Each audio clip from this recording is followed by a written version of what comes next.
Hello students shortcut series में आज motion in one dimension के जिस क्वेश्चन को हम लोग सॉल्व करने वाले हैं, अगर आप उस क्वेश्चन को जनरल तरीके से सॉल्व करते हैं तो जो डिफरेंट कैरामेटिकल इक्वेशंस है आपको उसे 4 या 5 बार अप्लाई करना पड़ेगा, उसे सॉल्व करना पड़ेगा। तो ऑब्वियसली आप समझ सकते हैं उसका जो जनरल सोल्यूशन है उसमें आपको 4 से 5 मिनट टाइम लगेंगे। वहीं इस तरह के क्वेश्चंस को कैसे हम लोग बिना पेन का यूज किए और 3 से 4 सेकेंड में सिर्फ देख कर हम बता सकते हैं, बल्कि आप घड़ी देख लीजिएगा।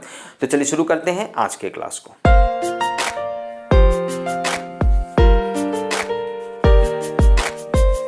तो क्वेश्चन आप स्क्रीन पे देख सकते हैं। क्वेश्चन है a person moves with uniform acceleration such that the values of average velocity in 16 second is 12 metre per second, in next 8 second is v metre per second and in further next 4 second is 3 metre per second, find value of t।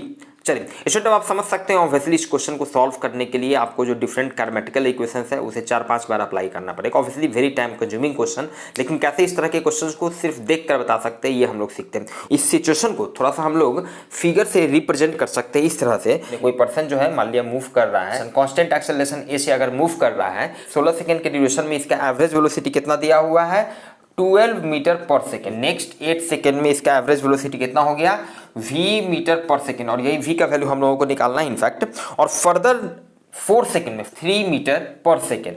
Student ध्यान दीजिएगा इस तरह के situation में हम लोग find out करते हैं कि क्या रिलेशन होगा।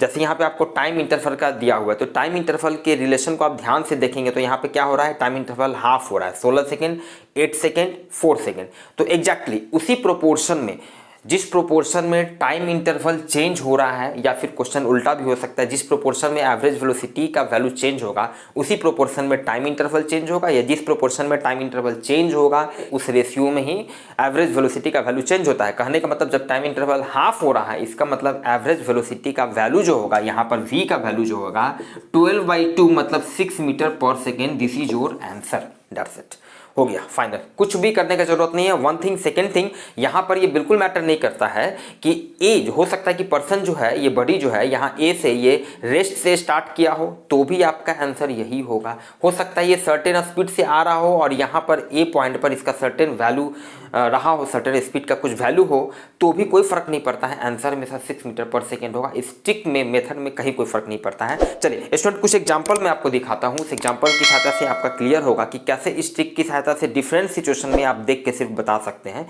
कि कैसे हम लोग एवरेज वेलोसिटी या टाइम का वैल्यू निकालते हैं। तो स्टूडेंट अब हम लोग कुछ एग्जांपल देखते हैं, और ऑब्वियसली जितने भी एग्जांपल्स यहाँ पर मैंने दिखाए हैं तो ये एज्यूम है कि बॉडी जो है कांस्टेंट एक्सेलरेशन से मूव कर रहा है, ठीक है। अब बॉडी मान लिया कांस्टेंट एक्सेलरेशन से मूव कर रहा है, it has certain velocity at point A पे सर्टेन वेलोसिटी हो भी सकता है या ए से रेस्ट से वो स्टार्ट भी कर सकता है, क्लियर है। तो 3 अलग अलग ड्यूरेशन में 22 सेकेंड, पहला जो 22 सेकेंड का जो इंटरवल है उसमें एवरेज वेलोसिटी उसका 12 मीटर पर सेकेंड रहा, 17 सेकेंड में v मीटर, 12 सेकेंड में जो ड्यूरेशन है उसमें 2 मीटर पर सेकेंड रहा, तो v का वैल्यू। तो ऑब्वियसली आप ध्यान दीजिए यहाँ पर अब क्या कीजिए, आपको नोटिस करना है कि किस तरह से टाइम का वैल्यू चेंज हो रहा है। तो ध्यान दीजिए 5 सेकंड घटते जा रहा है, 5 सेकंड घटते जा रहा है, 12 में से 5 गया 17, 17 से 5 गया 12। इसका मतलब v का वैल्यू कितना हो जाएगा 12 - 5 मतलब 7 metre per second is your answer. यहाँ पे ध्यान दीजिए अब आपको टाइम का वैल्यू यहाँ पर निकालना है कि भाई पहले 12 सेकंड के इंटरवल में इसका average velocity 40 metre per second 45 metre per second रहा, 4 सेकंड में 15 मीटर पर सेकंड रहा, तो कितने टाइम इंटरवल में इसका एवरेज वेलोसिटी जो है वो 5 मीटर पर सेकंड होगा।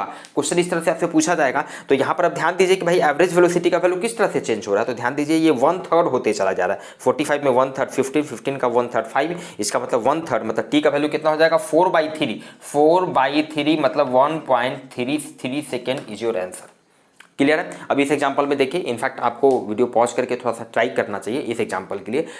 एनीवे देखते हैं। तो यहाँ पर क्या है, आपको अगेन टाइम में आपको रिलेशन फाइंड आउट करना होगा, किस तरह से ये टाइम चेंज करना है, इस पर ध्यान देना होगा। तो ध्यान दीजिए 4 सेकंड से 6 सेकंड हो रहा है, 4 का हाफ कितना होगा 2, 4 + 2 4 और इसके हाफ को ऐड किए तो 6 हुआ, 6 का हाफ कितना होगा 3, तो 3 में 6 को ऐड किए तो 9, इसका मतलब उसके हाफ को उसमें ऐड करना है। ध्यान दीजिए मतलब v का वैल्यू कितना हो जाएगा 18 का हाफ हो जाएगा 9 प्लस इसमें 18 ऐड करेंगे मतलब 27 metre per second is your answer, clear. अब स्टूडेंट ध्यान दीजिए अब तक हम लोगों ने जितने इस तरह के क्वेश्चंस को अभी हम लोग सॉल्व किया वहाँ पर क्या था कि सर्टेन रिलेशन था और उस रिलेशन के आधार पे हम लोग बहुत ही आसानी से बस देख रहे थे और बता रहे थे। लेकिन सपोज कीजिए भाई ऐसा भी सिचुएशन हो सकता है कि कोई रिलेशन ना हो, किसी पर्टिकुलर रिलेशन को वो फॉलो ना कर रहा हो, तो उस तरह के सिचुएशन में इन जनरल हम लोग कैसे रिलेशन फाइंड आउट करेंगे। इस तरह के सिचुएशन में अगर आप उसे जानना चाहते हैं तो प्लीज़ इसे कमेंट कीजिए और वीडियो को शेयर कीजिए, सो डैट कि मुझे अधिक से अधिक कमेंट मिले और सो डैट कि मुझे भी ये लगे भाई लोग इंटरेस्टेड हैं उस फर्दर नेक्स्ट वीडियो को देखने के लिए।